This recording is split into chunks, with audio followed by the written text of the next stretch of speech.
மார்கழித் திங்கள் 7ஆம் நாள் திருப்பாவை 7ஆம் பாடல்.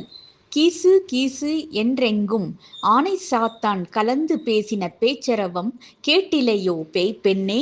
காசும் பிறப்பும் கலகலப்ப கைபேர்த்து வாச நறுங்குழல் ஆய்ச்சியர் மத்தினால் ஓசைப்படுத்த தயிர் அரவம் கேட்டிலையோ நாயகப் பெண்பிள்ளாய்.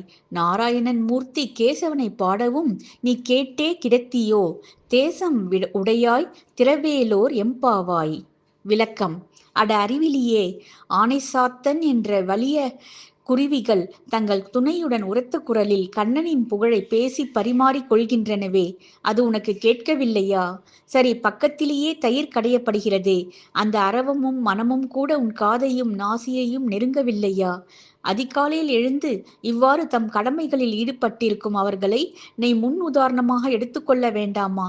தயிர்கடையும் ஆய்க்குல பெண்களின் கூந்தலும் நறுமணம் பரப்புகிறதே, அதுவும் உன் நாசியை எட்டவில்லையா?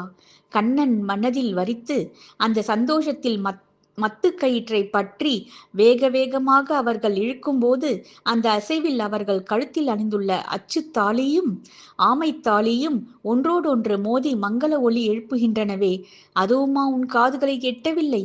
அது சரி, இத்தனை நுணுக்கமான ஒலிகளை உன்னால் கேட்க முடிந்தால் எங்கள் பாடலை கேட்டுவிட்டு நீயும் தான் எழுந்திருப்பாயே. இந்த அழகில் நேற்று எல்லோருக்கும் தலைமையேற்று நீராட அழைத்து செல்வதாக வாக்கு வேறு கொடுத்தாய்.